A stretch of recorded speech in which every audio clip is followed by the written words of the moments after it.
A very good afternoon to our viewers. Welcome to another edition of our daily COVID-19 update show. It is our 30th edition today, and I'm actually very excited because today I'm joined in the studio by the very man who actually started this show about 30-something days ago. His name is Danny Boysen. He's the editor of Republican, our Afrikaans daily here at Namibia Media Holdings. Danny, welcome to the show. Thank you. It's nice to be back for a turn. Yeah, he is. Now we are carrying on your legacy. Let's quickly sanitize Danny before we go into the thick of things. Today, I think the main topic today, on everybody's lips, is the national lockdown coming into effect tonight, at midnight today. At midnight, yes. And yesterday, late afternoon, the Namibian police, they've announced now where the checkpoints between the different regions will be and how these regions have been zoned and grouped together. And we show you an image now of exactly what it looks like. This morning, during the news briefing, Minister Kashikola pointed out also that this zoning was done basically based on the road infrastructure we have at the moment in Namibia, and then also the interdependence among certain communities who are very closely linked to it. And I think you can explain the best there, for example, in the 4O regions, why Omusati they did put to the side as a zone on its own, but the other three grouped together. Yeah, indeed, makes sense. Danny, also as a result of this, there's a lot of commotion also that came into effect yesterday. Government announcing, I think it was originally a leaked document in which border patrol authorities and others were told to actually allow in Angolan citizens living nearby the borders with Namibia to come in and get treatment here. I think it's a long tradition that has existed for years, but because of the lockdown, people were scared. Do we allow Angolans to come in or not? Let's show the video from Sarasungu border post near Rundu, where Kenya Kamboya, our reporter, actually visited to see the situation there.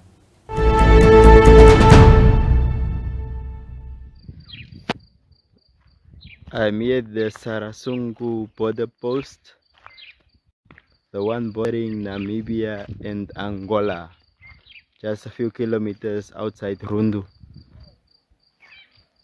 As you can see, it's still locked, but by midnight tonight this border will be open for those Angolans who are in need of health assistance. They will be passing through here. I spoke to some of the officials here, especially from Road Fund as well as the immigration office. They indicated to me that they are not prepared, in a sense that their job entails physical contact, and the protective gear is not up to standard according to them. All they have is the facial mask, the hand gloves and the sanitizers. But in terms of protecting them from contact with those who are supposed to be assisted here in Namibia from Angola, it's going to be a tough challenge for them. But in a nutshell, basically what they said is just that they are not 100% ready. As you can see, there's the river that borders the two countries.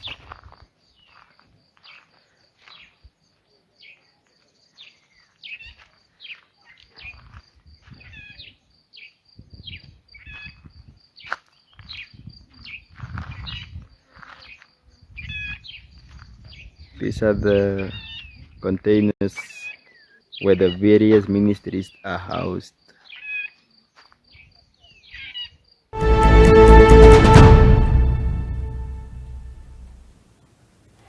That was Kenya Kamboya, our colleague in Rundu, speaking to us about the situation at the Sarasungu border post there.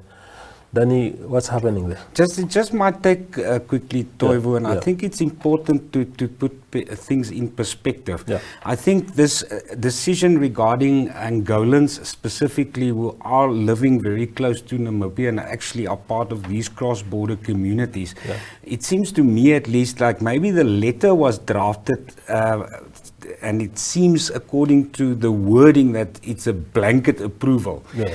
But on the other hand, yesterday authorities did indicate that they will make sure that these are actually people that come in for urgent medical attention. Yes. So it's important maybe if you have chronic medicine that you have to fetch, etc. So I don't think it's an issue that our borders with Angola is just now being thrown open. Yes. And it was also stated that this agreement was reached in terms of how SADC is trying to handle the whole COVID-19 issue. Very important, Danny. That clarification is very important. So it's strictly for medical aid, but also it has to meet certain conditions. But Danny, how does what does the picture look like at the moment in Namibia as far as the infections and testing is concerned? Let's have a slide, and then you maybe can walk us through.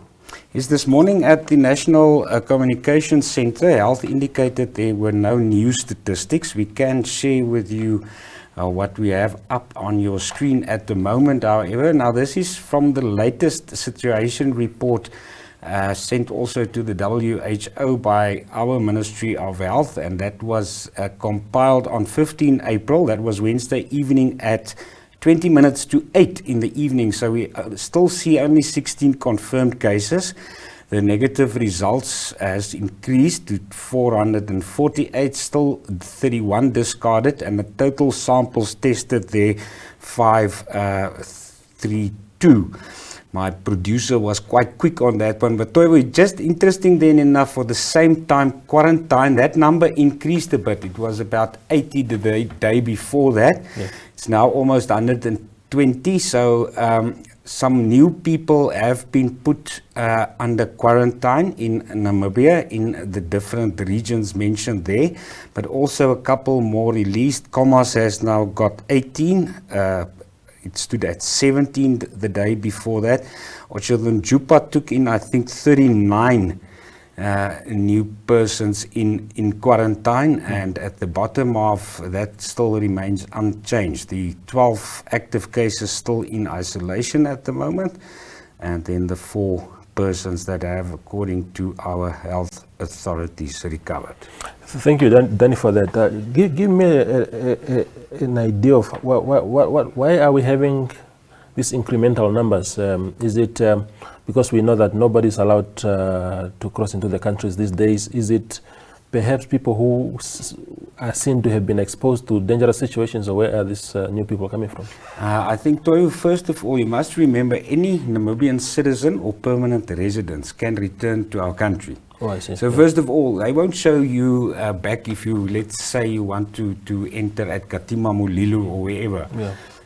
But they will have then to put you under the mandatory 14 days of quarantine. Yes. So that's first of all, that's why we will see here and there that people, new people are put under quarantine. Yeah. Jupa specifically, in terms of your transport of goods, I think also you will see probably that some of those numbers are truck drivers. Yes. So it's basically the normal precautionary measures. So it's not huge jumps, 40, 50 people here and there.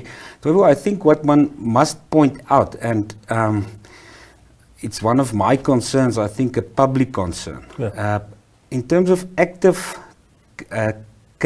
searching for active cases, we've still only done 29 of those tests.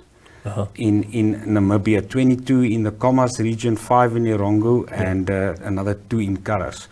And that's the test we must use to actively go out and try to find out, are hotspots developing, are we is there maybe already some spread amongst communities, etc.? Yeah. So I think it's important for our authorities to try to pick up that number as soon as possible. Indeed. Danny, you must have picked up yesterday the case of the suspected death of COVID-19, which was obviously debunked at the end of the day, that it was not due to COVID-19 infection. Then people were asking questions. I mean, I saw some of the comments, saying, do you test once and already get the final results, or did they need to do more tests actually to come to a conclusion? They do follow up tests, so that is part of the procedure. In those figures we show you, I think there's only about 27 or so tests that were the same person that was tested more than once. So we took out that number, although it's still part of that entire total. But people must remember with COVID-19 that they can only, most probably because of limited testing until we get new stocks, only test you if you have symptoms. And that's very important to remember. We're going to go next to our communities and to the regions. We did speak to a private school here in Windhoek and one in Swakopmund about the whole issue of online or e-learning. We have to hold it a bit there, Danny. We have first something from our colleague Yohanan. Sorry for losing the script. No, it's okay. Yeah, so our colleague Yohanan Kutsie, was at the media center today, and he compiled this report for us.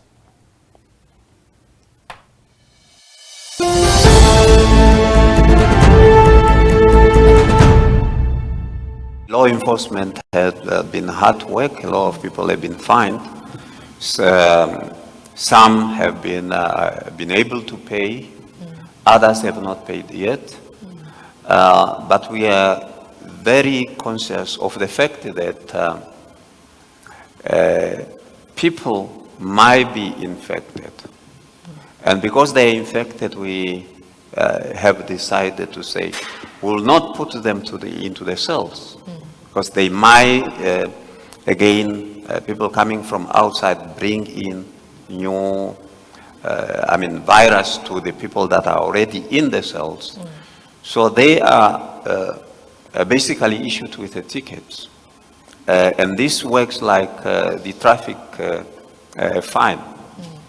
So where you are given a ticket, you go and pay to the nearest magistrate court, or you opt, if you think you are innocent, you opt to wait for a particular date that will be indicated on the ticket to appear before the court. So they are not detained. They are where they are, in their own houses, until such a time that they appear in court. So when are they expected to settle? Is it now indicated on the ticket when the expectation is to settle their fees? The date to settle the fee is indicated on the ticket. But then if you wish, you opt not to pay, there's also an indication of when you appear before the court.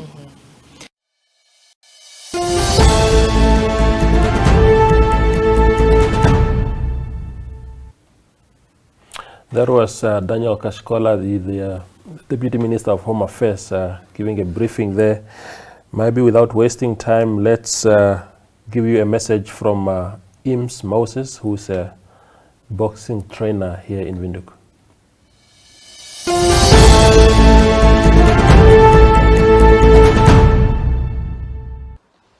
Ladies and gentlemen, my name is Ims Moses, the founder of AC Boxing and AC Promotion.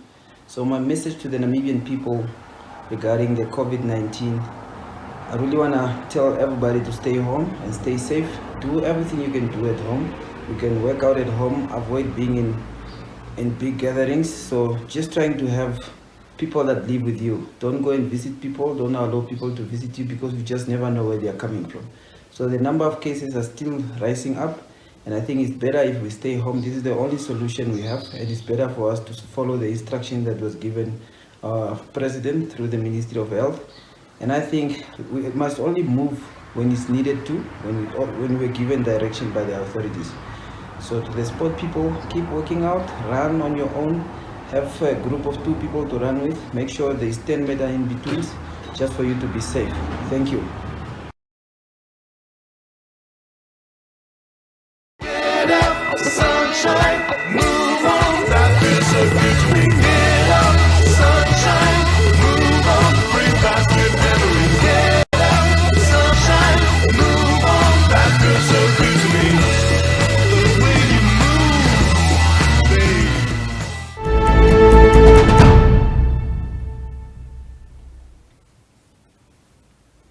Yes, Toivo, a nice message there also from the boxing training. This whole thing was actually asked this morning to the Deputy Minister about exercise, and he emphasized again, only 3 people from the same household or friends from different households at a time with proper social distancing.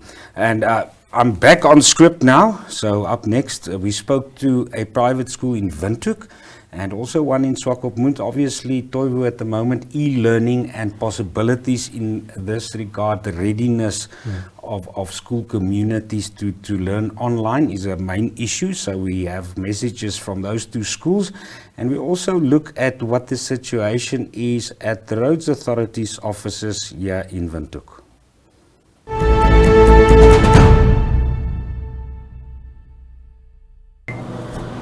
Liewe ouers, onderwysers, personeel en leerders. Wat 'n ongewone posisie om met die mense waarvoor jy lief is te kommunikeer. Op die oomblik is dit vir ons almal 'n onseker tyd en ook 'n onbekende tyd. Iets wat geen een van ons nog ooit beleef het nie. Tog wil ek hulde bring aan ons president vir baie moeilike besluite wat hy moes neem onder baie moeilike omstandighede. Besluite wat nie noodwendig populêr is nie, maar ons almal weet dat dit die regte besluite was ter wille van ons land en sy mense. Vir ons skoolfamilie wil ek sterkte toewens, alhoewel ek weet dat die huidige omgewing uiters ongemaklik en frustrerend mag wees. Vir ons is dit 'n uitdaging, aangesien ons seker wil maak dat ons kinders nie akademiese tyd verloor nie. Gelukkig het ons vroeg aan die alternatief begin werk, sou dit gebeur dat die kinders nie kan terugkom skool toe op die 20ste April nie. Daarmee is ons amper klaar, en is baie seker ons sal reg wees die 20ste. Korrespondensie aangaande dit is reeds uit na die partye. Ek weet die tyd is net 'n beproewing, maar wees verseker dat ons skool in die guns van ons Vader is en ons sal verseker oorwin. Ons waardes was nog altyd vir ons baie belangrik en wil nie graag te veel tyd daarop spandeer nie. As ek iets moet sê oor waardes, wil ek net 3 uitlig, die belangrikste 3, en dit is geloof, hoop en liefde. Geloof word derhalwe getoets in moeilike omstandighede en nie wanneer dit goed gaan nie. Hoop skep drome en doelwitte en liefde is die gom wat ons bymekaar genou. Dit is nou die tyd wat ons as groepering die pakket wat ons eiendom is moet beskerm. Ons moet ons ouers, onderwysers, leerlinge en skool beskerm ten alle koste. Dit wat ons nou verloor, sal ons nooit weer kry nie. Kom ons staan saam en behou ons onderwysers, ons skool en ons leerlinge en ons as ouers in skool help mekaar emosioneel, finansiëel in hierdie baie moeilike tyd. As 'n instansie met Christus as ons verlosser en saligmaker, sal ons fondasie nie vernietig word nie. Saam sal ons hierdie tyd gebruik om voor te berei vir die toekoms. Baie sterkte aan almal en mag hierdie tyd op 'n terugflits vir almal baie goeie herinneringe inhou. Tot ons weer sien. Totsiens. Hey, so working in quarantine has been very different for me. It's been different for everyone, and it's been especially difficult for me as someone who really enjoys actually going to school because I'm somebody that gets distracted very easily. I look out the window, I look at my computer, I want to watch a movie, I want to do whatever I feel like doing and not the tasks I'm supposed to do. And this leads to me procrastinating and an endless cycle of stress. and I think many others are going through what I'm going through, at least now. What helps me get back on track is to simply play very relaxing music, like I'm doing right now, and it helps me get back into concentration mode. I like to do certain repetitive tasks or repetitive habits. Things like putting on my glasses, getting ready for the day, making sure to follow a certain time frame where you get things done. And if it's in the morning, you get work done, then make sure you do it all the time. Make sure you don't make it random.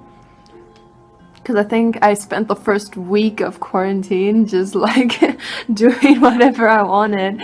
And then the rest of the weeks I've been like rushing everything. So don't do what I do.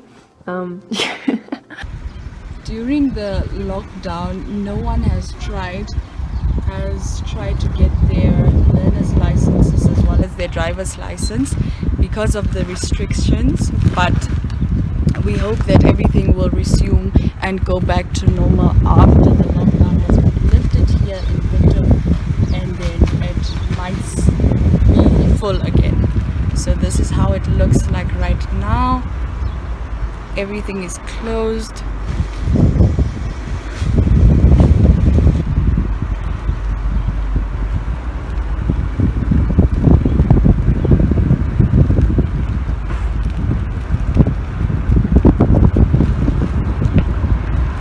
So my name is Simone Rückert. I'm in grade 9 and I am busy with my work at home, and I just completed my physics work, as you can see.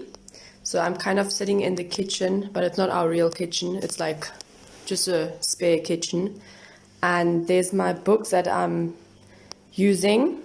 And yes, it looks really chaotic here, but yes. There's more space on the table, and that's what I love, more space.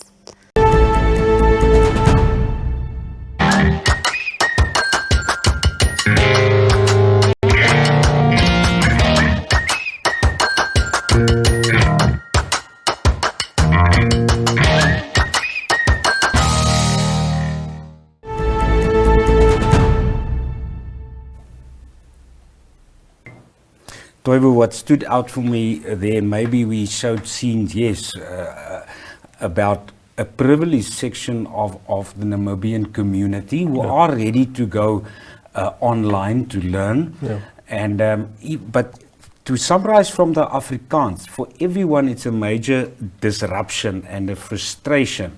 And it's all about how this whole crisis is going to show us to learn new routines, which one of the pupils pointed out there. It's important for her to just get back into a routine every day, even though it's now not socializing at school with your friends, but still some kind of routine. And do you think it'll be difficult for children to get back into a routine in these very different communities we have in our country? Yeah, I think for me, Danny, two things. The first one is that there are communities that seem to be in a position to go online in terms of logistics, in terms of resources, connectivity and everything, which doesn't apply to everybody.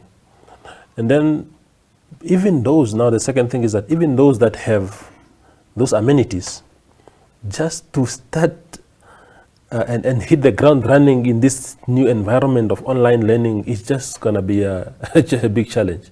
So it's really, I don't know what the authorities will do in the end. I hope they are assessing some of these things. Yes, it'll be a huge adjustment. Before you announce it, all I want to say, I used to be a teacher as well, Toivo. Yes. I think the wrongest thing we can do is just wait for the year to pass and let everyone transfer automatically to the next grade, etc. I think that would be a huge harm, and I'm sure government is going to do their best to get education going as soon as possible on every possible level. Indeed. Now, earlier today I had a Skype call with Kenya Kamboe, our reporter in Rundu. This is what we had discussed. Kenya, thank you for joining us. Please give us a general overview of the lockdown situation in your area. Okay, thank you very much for the opportunity. As you all know, that there's no case yet, a positive case reported here in Rundu, in Gabango East region. So basically, the situations, the people are still here dealing with it as business as usual. Basically, that's what I can say in terms of the general overview. It's business as usual. They're still in Rundu. Yeah, there's also the issue of the borders being opened up to Angolan patients. You are living in a border region. How is the region handling that directive? Okay, and now as we are speaking right now, I just came from the border, the Sarasungu border, which is bordering Rundu in Angola. I went there, I spoke to some officials there, the ones for the Ministry of Immigration as well as the roads fund. And basically what the picture that they painted to me was that they are not 100% ready to deal with this COVID-19 with the opening of the borders. This is basically because that there are not enough health officials at the border. I also spoke to the director of Kavango East region in terms of the health director. She told me that no, there is supposed to be someone stationed at the border 24/7, but when I was there, there was no one. So it basically means there's some kind of neglect in terms of health officials at the border. And in terms of adherence to the lockdown rules, I know you wrote a story yesterday that said that even where the Youth League expressed itself, the Regional Youth League expressed itself, that there seems to be a lot of violation of those rules. What can you tell us about that? Like I told you, yeah, people, they still have their cultural beliefs. If they are mutated, they are immune from this coronavirus. In terms of adherence in the streets, people are still loitering around. And what is making things worse is now the new the stimulus package, the 750, which people have received. If you go in town right now, I'll promise you will find more than 2,000 people just queuing up at the ATMs, wanting to receive that, want to withdraw that money. Which means that once they are done withdrawing, the streets will still be full. And according to the state regulations, people shouldn't be in numbers. So basically, with this income grant, this also made room for people not to adhere. In terms of crime is still rife in the region. The police have confirmed yesterday that they have arrested people who are selling backdoor alcohol, backdoor liquor, for example. And those who are buying are not the ordinary citizens, are those that know the bar owners, to be more specific. But in a general perspective, the adherence, people are not adhering to. Street vendors are still operating in disguise. That's what I can say for now. Yeah, and the informal traders, I know that you also wrote a story recently where you said they were told to leave the streets and something like that. So, is there adherence in that regard, and how has it impacted their lives in the region? I know in terms of street vendors on the streets, they are not physically, I must say, at their spots. They are not physically at their spots where they used to operate. But what I've picked up is that some of these vendors have took up new ways. For example, they will carry their produce in a plastic bag, walking around. Once they approach you, they say, "No, don't you want tomatoes? Don't you want onions?" So basically, in terms of street vending, it is still happening, although it is not that open like it used to be before. And finally, Kenya, the national lockdown actually becomes effective today, and we are sensing a lot of police work, being implemented across the country. How is the situation there in terms of roadblocks and other checkpoints? Okay, this will be something new in terms of the regions, because knowing that the Kavango East and Kavango West regions are very vast.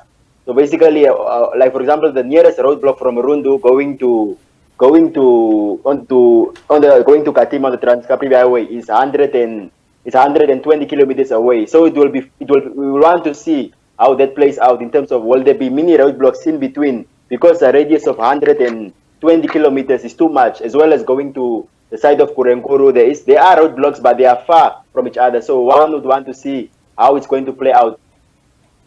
Thank you very much, Kenya, for the update. We appreciate it.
Danny, let me just pick your brain on something quickly. So, the issue of alcohol, Kenya tells us about alcohol being smuggled behind doors and stuff like that. Is it a question of our country being a nation of drunkards, if you like, or is alcohol actually a very important aspect of human life?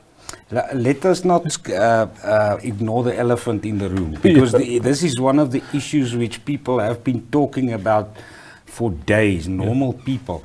And I think, you know, one can understand why they want to take the alcohol away, as to not cause situations where people will not adhere to the basics of social distancing and hygiene. That's very understandable. I mean, you're saying, so maybe the hard lesson here is, if we as Namibians had a more disciplined culture of enjoying a drink, then maybe it wouldn't have been a total prohibition. It would have been maybe something that could have been managed or controlled better. To be a devil's advocate, on the other hand, also we see Kashikolo stating this morning that they are now even considering outlawing any possession of alcohol.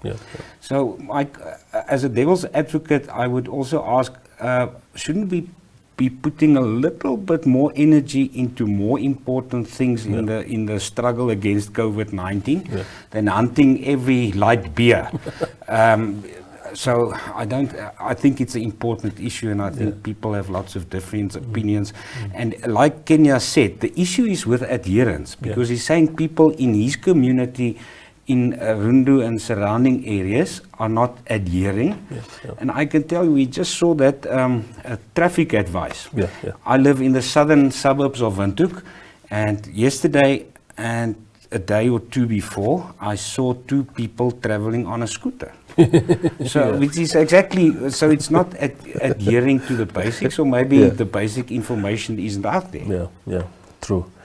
Okay, so our colleague Tunohole Mungoba spoke this week to Dr. Paulus Shetekela of the International University of Management, IUM, about e-learning, how the universities are gearing up for any e-learning episodes, and also whether universities can benefit from the stimulus package announced recently by government. Let's watch.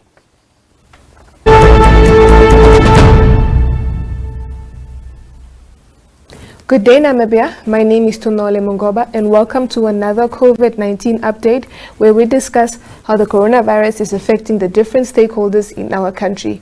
Today in the studio, I am joined by Dr. Paulus Shetekela, Director of ICT Services from the International University of Management, also known as IUM. Welcome to the studio, Doctor. Thank you very much for the invitation, that you invited us to come and air our views and the reactions on the COVID situation in the country. Thank you very much for joining us, as I mentioned. So it is no secret that the COVID-19 has affected the academic calendar from different institutions of higher learning. But I would like to find out in detail, how has the academic calendar of IUM been affected specifically?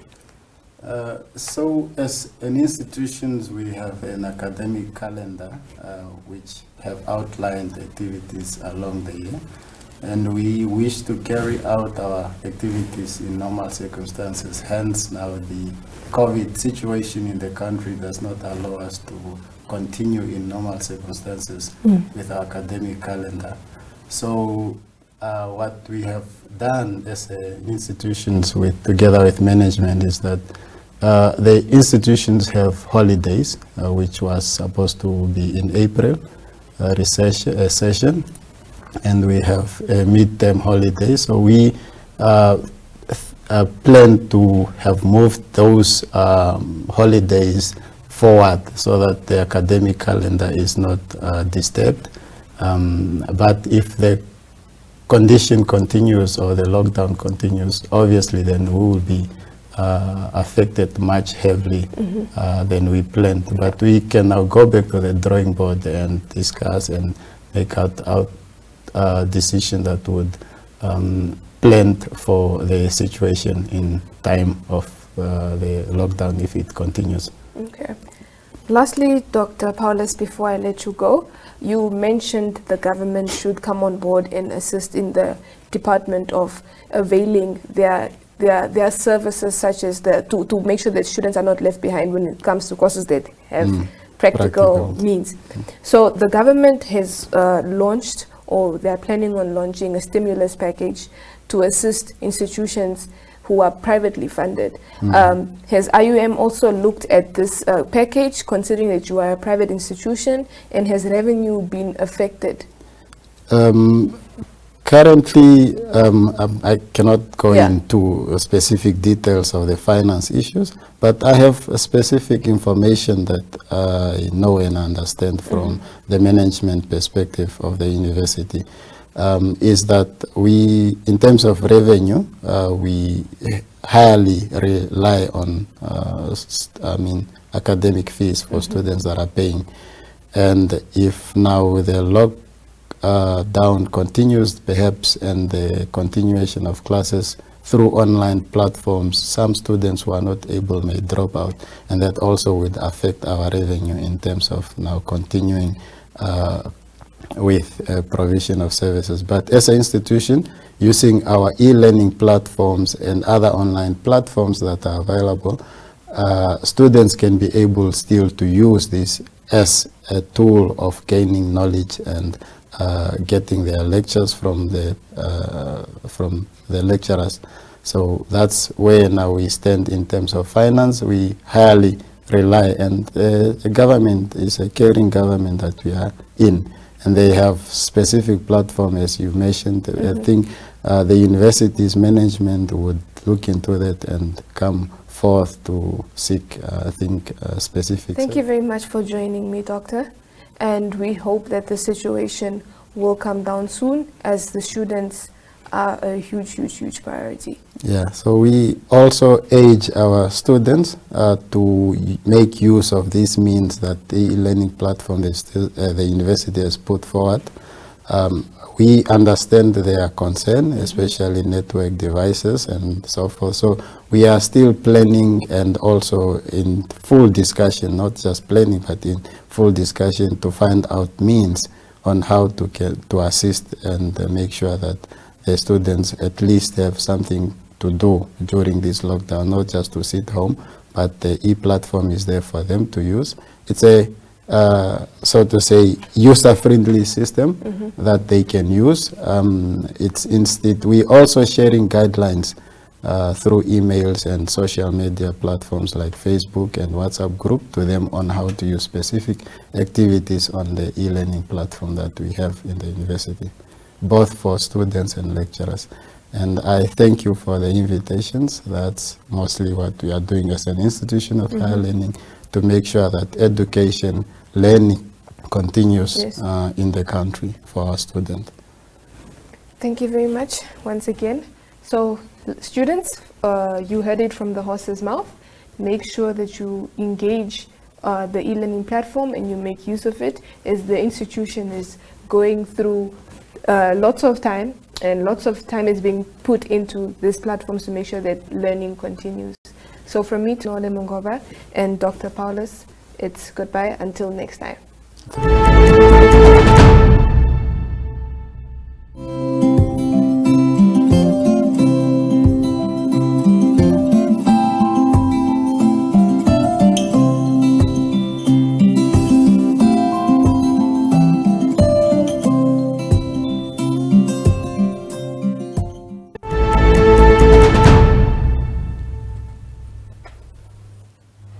Welcome back. We appreciate also the views being expressed on our platforms, especially the live streaming of this show.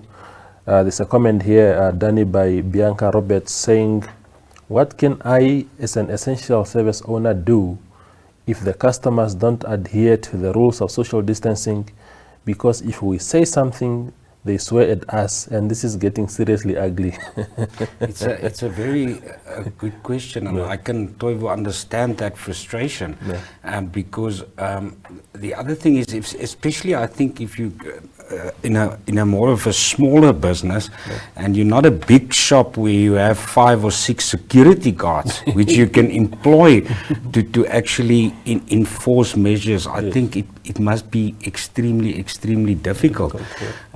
So I think the easiest way is probably to have at least someone then guarding the door and only allowing people to come in one at a time.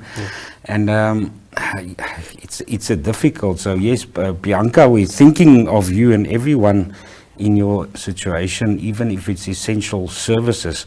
But Toivo, I think it comes back to the fact we're not going to just keep doing this for today's day 21 and then for the next 17 days. We have to change our culture inevitably forever, basically, in terms of education as well. So my question would be to you, for example, do you think distance learning, is it a better solution for Namibia?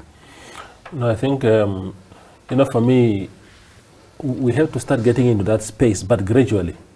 But if you place me in that space today and say I must excel instantly, it will be very difficult. But I think what COVID-19 has taught us so far is that we have to start readying the country, not only for potential catastrophes in the future, but that as time goes, that we get certain things in place in case anything like this strikes again in the future.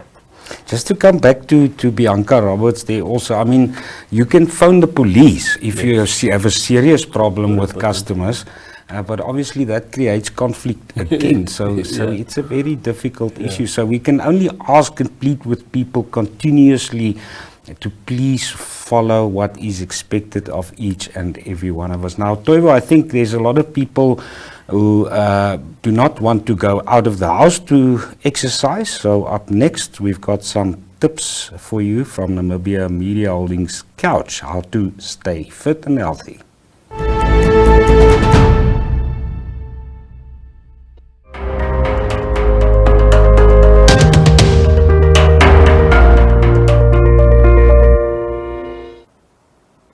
Good afternoon, everyone, and welcome back to our daily couch tips. My name is Crystal, and I'd like to share something with you. I just read my Republican, and inside our Republican, as well as our other 3 main newspapers, we have our My Zone platform. So inside the newspaper, you'll find a daily program for the kids. So for all the mommies at home, please go and check this out. It is Friday, it's the weekend, and if you do not know what to do with the kids this weekend, you can just go onto our Facebook pages as well, and that's our My Zone Facebook page, and they have daily activities for the kids on that platform. But if you do not have access to our Facebook pages, please grab onto one of our daily newspapers. There are activities there for the kids. So let's start by sanitizing our hands. So remember that we need to always sanitize our hands, especially if you're working with the kids as well. So seeing that we are going to have some fun activities with the kids, remember to have them sanitize their hands as well. Keep the kids hydrated at all the times. We don't want them to get dehydrated. So drink some water and drink your vitamins so that we can keep ourselves safe. For today's stretch, remember this week we've been focusing on yoga stretches. So for this stretch, I'd like you to sit cross-legged again, but just stretch your legs out a bit, just like this. And then keep your back straight and then pull your toes towards your tummy, just like that. Breathe in and out, just like that. So you can just sit quietly while you're watching TV, while the kids are playing in front of you. Just relax in this position. Stretch your back nice and straight. Pull your feet towards your tummy. As easy as that. So if you have any tips that you'd like to share with us, please WhatsApp us on 0811 7010. Thank you for watching. Stay safe. Goodbye.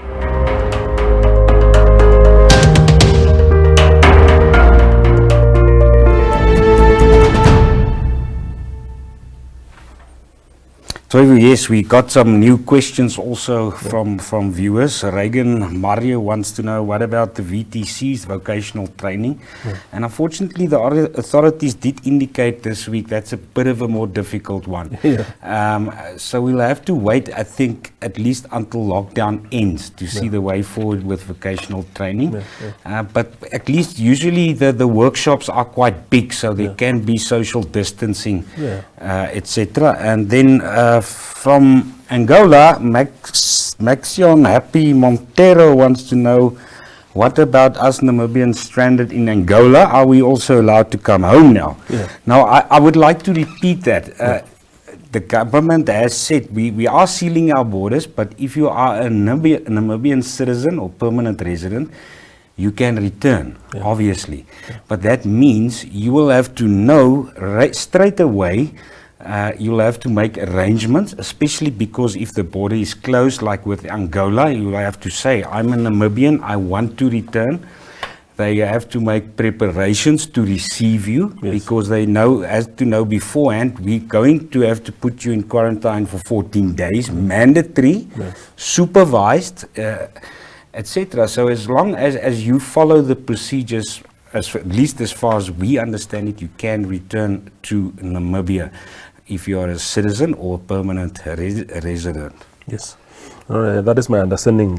I think a lot of people, I was speaking to a Namibian living in Cape Town yesterday, and she was saying, you know, she badly want to come back home, but the only reason she's not coming back is the quarantine for 14 days. So some people feel safer just to stay where they are until this whole thing is over. So I think it's a personal decision as well. Definitely. One of my favorite bits always, because we end with it, is some positive vibes, and it's important. I'd like people to still take up our flag challenge. We have asked people, raise your flag publicly outside your house or business or wherever, so that you show people by doing that you are taking part in this nationwide fight against COVID-19. But okay, that's another image first. That one actually comes from the Easter weekend from Rehoboth, from Roger and Samantha, September. The first one was showing how they are basically spending Easter, and let's show you now the lovely big flag waving in Vlotska's Baken, and that was sent in by Margit and Dennis Golding. Oh yes. And yes, great, like a flagpole there. You can see the kid playing there in the front also. So yes, hoist your flag if you have one, and then please take a picture and a video and share it with us, and we will share it with other people, so that I think that can also help to keep spirits positive. In my street, I know of at least 2 flags, and in the next street I've seen 1. Oh, lovely. Now I think the message is being driven home quite successfully, and you know, we are patriots. We are in this together. We must fight off this pandemic together. So that's the spirit. But Danny, thank you very much for being here today. I appreciate it. I've enjoyed your company as always. That also sums up today's episode of the show. We'll be back on Sunday, same time. Stay safe.